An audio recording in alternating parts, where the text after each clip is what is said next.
on est en train de perdre notre temps. D'accord ?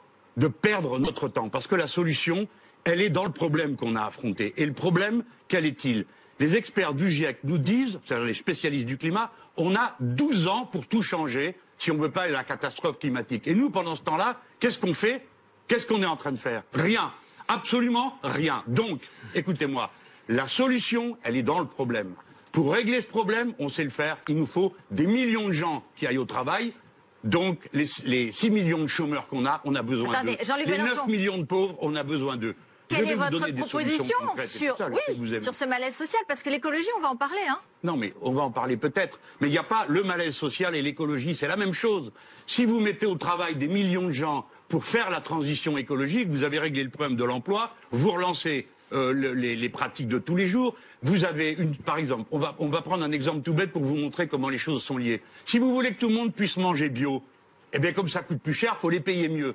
Donc s'il vous plaît, Rutel Krief, qu'on commence par dire qu'on va partager mieux la richesse qui est déjà produite. Parce que tous les ans, on produit 2200 milliards. Pourquoi on n'augmenterait pas les payes? Pourquoi on n'augmenterait pas les minima sociaux? Pourquoi, comme l'a dit le monsieur que vous avez montré tout à l'heure, on ne dirait pas plus une seule retraite en dessous du SMIC, plus un seul minima social en dessous du seuil de pauvreté. Et quant aux impôts, ça c'est le plus facile. Il faut faire baisser la température. Qu'est-ce que vous faites? Et pas exploiter comme vous le faites pour parler d'autre chose, ne parler que des kiosques brûlés et des problèmes qu'il y a eu sur l'avenue des Champs-Élysées. Pendant ce temps-là, il y avait des milliers de gens qui défilaient tranquillement partout dans le pays. Et quand je dis ça, je ne suis pas en train de passer l'éponge, monsieur. Parce qu'à vous, ça ne coûtera rien. À vous, ça ne coûtera rien. Moi, ça va me coûter de devoir convaincre des jeunes gens que la bonne voie, c'est la voie politique, c'est celle du débat et du dialogue, parce qu'ils me disent maintenant, un certain nombre me disent, c'est quand on casse tout, qu'ils nous écoutent et qu'ils nous donnent 10 milliards. Voilà le résultat de ce que vous avez fait. Qu'est-ce que vous leur répondez? Qu'est-ce que vous leur répondez, Jean-Luc Mélenchon? Vous leur dites avec vraiment, toute l'expérience de ma vie politique, de ce que j'ai vu dans tous les pays du monde. Pas ça, les jeunes, faites pas ça. Parce que ça nous mène nulle part. Ça nous mène à une escalade de l'affrontement et à la fin, c'est les meilleurs qui meurent. De grâce, la politique d'abord. La révolution, moi j'y crois. Je crois en changement révolutionnaire du pays, avec des bulletins de vote, Madame El Krief. Vous avez vu ça? Attendez, c'est pas le sujet. Si vous mettez, c'est un militaire, c'est pas un policier. Vous mettez un militaire et il est quand même agressé. Vous avez parlé un seul moment de militaire. Attendez. Je précise pourquoi vous parlez de militaire. Vous êtes devenu fou. Allons. Attendez. Pourquoi on a parlé de militaire? Parce qu'on a le dispositif du Premier ministre a annoncé aujourd'hui, c'est de mettre des soldats de sentinelle devant les bâtiments publics. Mais c'est une erreur totale de faire ça. D'accord, mais écoutez, franchement, on est en train de présenter comme une idée scandaleusement révolutionnaire ce qui est dans toutes les gares, dans tous les aéroports.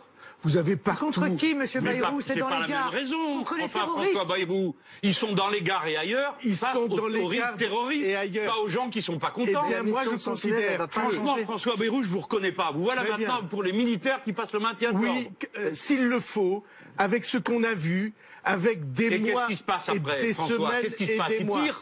Non, mais on n'a pas besoin de ça. Mais alors, on a besoin de quoi?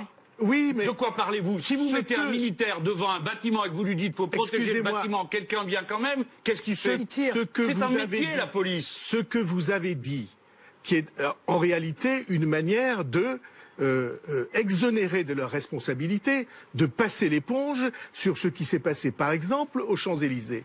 Moi, je considère que quand vous avez des gens qui brûlent, qui démolissent, qui mettent à sac, qui terrorisent les gens, on a non pas le droit, mais le devoir de se défendre. Vous vous trompez d'interlocuteur avec moi, d'accord? Moi, je sais ce que ça m'a coûté de m'engueuler avec toutes sortes de gens, parce qu'en ce moment, les violences sont populaires. J'ai toujours dit que la stratégie de la violence, j'en parle pas sur le plan moral, j'en parle sur le plan d'une stratégie pour se faire entendre. Et la pire de toutes, parce que ça ne nous mène nulle part. Donc ne me confondez pas. Donc vous ne soutenez pas. Pour autant, on ne peut pas non plus en être là, à cette surenchère permanente. Ceci est votre réflexion, comment dirais-je, de type révolutionnaire. C'est pas ça qui m'intéresse. On a le droit. Avec vous, on a le droit. Je vous demande pas d'aboyer, c'est pas votre race. Mais il se trouve que on a en France aujourd'hui des millions de gens qui disent, mais enfin, Comment chez nous on va supporter ça pendant encore des semaines et des semaines? Eh bien, il ne faut pas le supporter.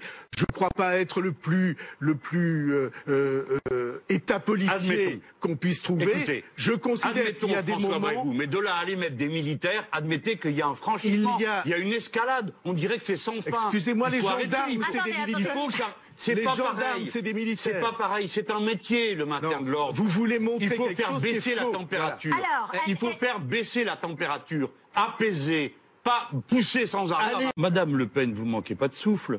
Vous dénoncez le travail détaché, mais quand vous étiez parlementaire européen, vous avez voté la proposition de directive. Moi, j'ai voté contre, et j'ai proposé à l'Assemblée nationale de supprimer le statut de travailleur détaché parce que nous n'avons aucun besoin de ce statut qui ne sert qu'à une seule et unique chose, y compris dans la version rectifiée par le président Macron, c'est qu'à faire venir des gens qui payent des cotisations sociales dans leur pays d'origine, donc qui coûtent moins cher. Donc je suis contre. Il faut supprimer cette affaire. On n'a jamais voté. Vous avez dit ensuite, Madame Elkria, vous dites, est-ce qu'on peut avoir une vision positive? Mais bien sûr, je vous ai dit tout à l'heure, si on se donne l'objectif de la transition écologique, on a besoin de milliers de gens au travail. Par exemple, pour faire de l'agriculture bio, comme on l'imagine, sortir du système de l'agriculture chimique et de toutes ces cochonneries, glyphosate et compagnie, il nous faut 400 000 paysans de plus. On ne va pas les trouver sous le pied d'un cheval. Il faut donc aller les chercher, proposer, mettre les bonnes payes, garantir qu'il y a un marché et pas une vie d'esclave. Voilà comment, quand on fait la transition écologique, mais pour ça, il faut croire à l'État. Il faut arrêter de dire le marché va miraculeusement tout régler. Ici, il y a deux visions du monde qui s'opposent. Ceux qui croient que la société de marché va régler les problèmes et ceux qui, comme moi, pensent que la société de marché va nous ruiner tous après avoir détruit la planète. Mais est-ce que vous, l'influence que vous avez, Marine Le Pen, l'influence que vous avez, est-ce que vous pouvez dialoguer avec les Gilets jaunes et leur dire on va revenir au calme tous ensemble? Oui, ben, vous irez chercher un autre chien de garde. Moi, je vais vous dire, madame, d'abord, votre mot est très mal adapté. On n'est pas dans un patronage, on n'est pas là pour se réconcilier. Il y a des gens qui sont très fâchés et ils ont des raisons de l'être. Le problème, c'est pas qu'on est fâché ou pas, c'est qu'on n'est pas d'accord. On n'est pas d'accord pour que les uns prennent tout, qu'il y ait un président des riches, qui leur fait cadeau de l'impôt sur la fortune, qui leur fait cadeau de la flat tax, et que tous les autres, ensuite, sont appelés à être gentils et à bien vouloir venir hors rang, sagement et poliment, parler dans le grand débat que Sa Majesté a inventé et où il parle tout seul. Ici, c'est la France, c'est une grande nation républicaine, d'accord? Donc on fait confiance à la seule chose qui vaille, les élections. J'ai proposé, j'ai été plus loin, j'ai dit tout à l'heure, ce qui peut nous rassembler les Français, parce qu'ils sont faits comme ça, c'est une ligne d'horizon commun. Si vous dites on va réussir la transition écologique, il nous faut 400 000 paysans de plus, 1 million d'ouvriers pour aller faire les éoliennes et toutes les choses dont on a besoin. Vous verrez que le peuple français tout entier se met en mouvement.